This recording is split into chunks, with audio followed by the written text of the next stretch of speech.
કક્ષાએ બુલેટિનની શરૂઆત કરીશું જીવાદોરીમાં જળ અપારથી।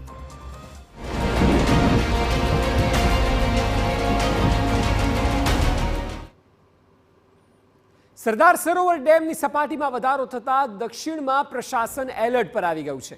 ડેમના કુલ 9 દરવાજા ખોલાતા કાંઠા વિસ્તારના લોકોને એલર્ટ કરાયા છે।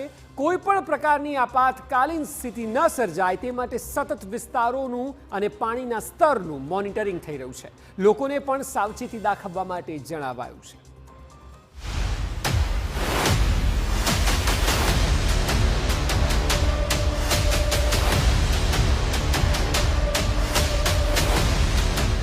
સરદાર સરોવર ડેમ છલકાયો।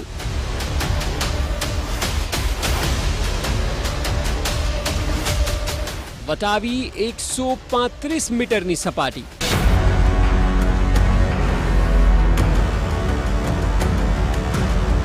કાંઠા વિસ્તારને કરાયા એલર્ટ।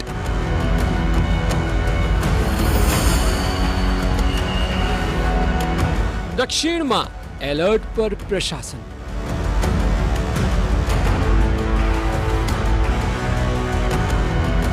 ગુજરાતની આન બાન અને શાન એટલે કે સરદાર સરોવર ડેમ રાજ્યની જીવાદોરી સમાન છે। આ ડેમ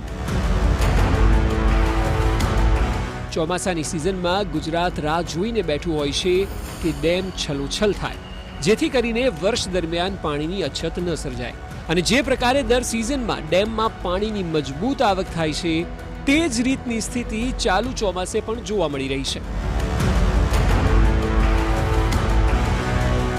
રવિવારે બપોર થતાની સાથે જ ડેમે 135 મીટરની સપાટી વટાવી હતી, જે રાજ્યના લોકો માટે ખૂબ સારા સમાચાર કહી શકાય। આ સિઝનમાં પ્રથમવાર એવું બન્યું કે ડેમે 135 મીટરની સપાટી વટાવી હોય। જો કે જળસ્તરમાં ઉત્તરોત્તર વધારો થઈ રહ્યો છે। હકીકતમાં ઉપરવાસમાંથી 2,66,000 ક્યુસેકથી વધુ પાણીની આવક થઈ છે અને તેના લીધે નર્મદા ડેમમાં પાણીનું સ્તર સતત વધી રહ્યું છે।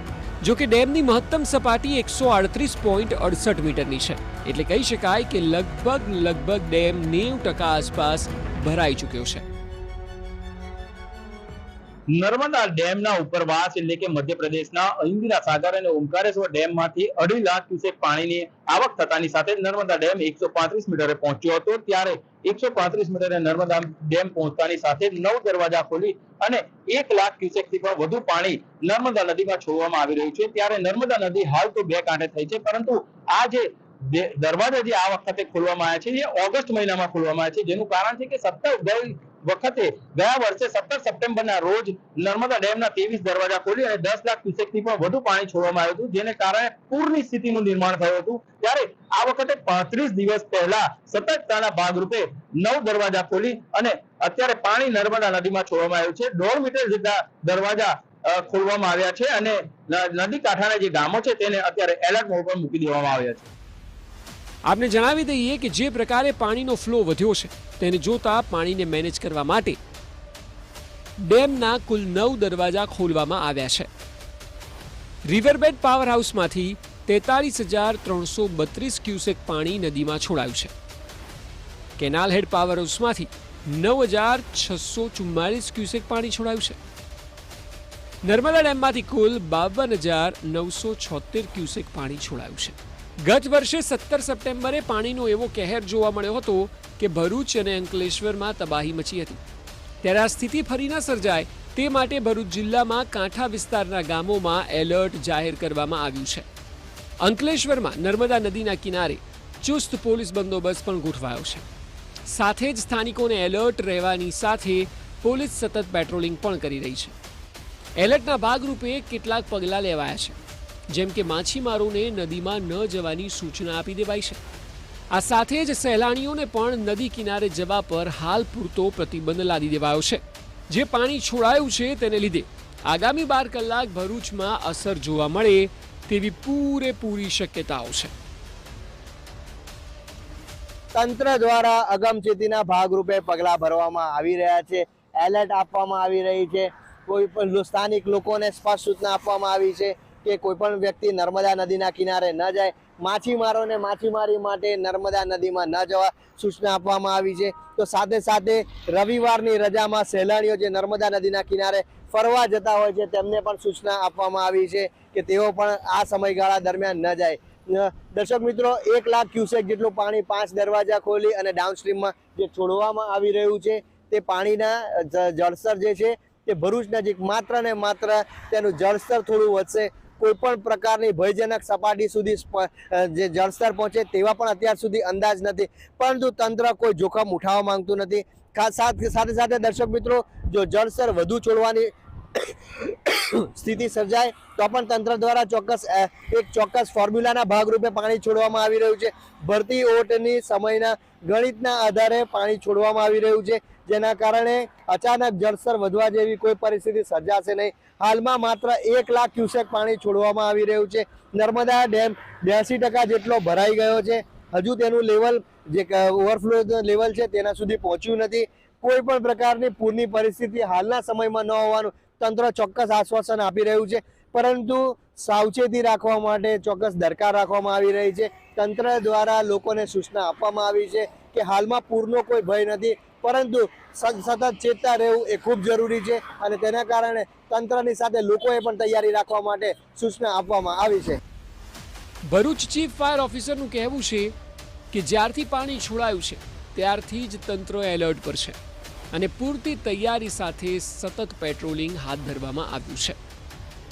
હાલમાં જેમ ઉપરવાસમાંથી સરદાર સરોવરમાં સતત આવકનો વધારો થઈ રહ્યો છે, જેના પગલે નર્મદા નદીમાં આપે જણાવ્યું તે મુજબ જે પાણી છોડાઈ રહ્યું છે, જેના પગલે હાલમાં ગોલ્ડન બ્રિજની સપાટી 10 ફૂટ જેટલી છે. જ્યારથી આ મેસેજ મળ્યા ત્યારથી જ તંત્ર અને સમગ્ર જે પણ રિસ્પોન્ડર ટીમો છે તે સતત એક્ટિવ થઈ ગઈ છે. રજાના દિવસોમાં પણ તમામ કર્મચારી અધિકારીઓગણ તમામ તંત્ર કામે જોતરાઈ ગયું છે. ભરૂચ ફાયર બ્રિગેડની વાત કરું તો કાલે અમારા દ્વારા જે પણ નીચાણવાળા કાંઠાના વિસ્તારો છે તેમાં અમારા દ્વારા અનાઉન્સમેન્ટ કરવાઈને તમામ લોકોને માહિતગાર કરવામાં આવ્યા છે. તેમજ ભરૂચ ફાયર બ્રિગેડ હાલમાં 4 બોટ તેમજ સંપૂર્ણ લાઈફ જેકેટ, રિંગ બોયા, દોરડા જેવા તમામ જરૂરી સાધનો સાથે તમામ સ્ટાફ સાથે અમે લોકો સજ્જ છીએ. અમારો કંટ્રોલ રૂમ 24 કલાક ચાલુ છે. જો કોઈ પણ જગ્યાએ કોઈ પણને ગમે તેવી ઇમરજન્સી પડી અમે ત્યાં તેઓની સાથે પહોંચી તેમની મદદમાં હાજર રહીશું. નદી કિનારે લોકોની અવરજવર ન રહે તે માટે તંત્ર પ્રાધાન્ય આપી રહ્યું છે અને એટલે ફાયરના લોકો સાથે સાથે લોકોને સતર્ક રહેવા માટે પોલીસ પ્રશાસન દ્વારા પણ અપીલ કરવામાં આવી રહી છે. પોલીસ દ્વારા પણ ખૂબ જ સતર્કતાથી તેઓ દ્વારા પેટ્રોલિંગ કરી લોકોને માહિતગાર કરાયા છે. તેમજ નદી કિનારાના વિસ્તારોમાં લોકોની અવરજવર માટે અટકાવવા માટે લોકોને પણ અપીલ કરવામાં આવી છે. તેમજ ઢોર ઢાંખર લઈને જે પણ નદી કિનારાના નીચાણવાળા વિસ્તારમાં જેઓ ત્યાં પોતાનું જીવન ગુજારતા હોય છે તેવા લોકોને પણ માહિતગાર કરવામાં આવ્યા છે કે હાલમાં પાણીમાં સતત વધારો થતો હોય, જેના પગલે સાવચેતીના ભાગરૂપે સાવચેતીથી હટી જવા માટે તેઓને અપીલ કરવામાં આવી છે. કેટલા વિસ્તારો એવા છે કે જેના લોકોને એલર્ટ કરવામાં આવ્યા છે?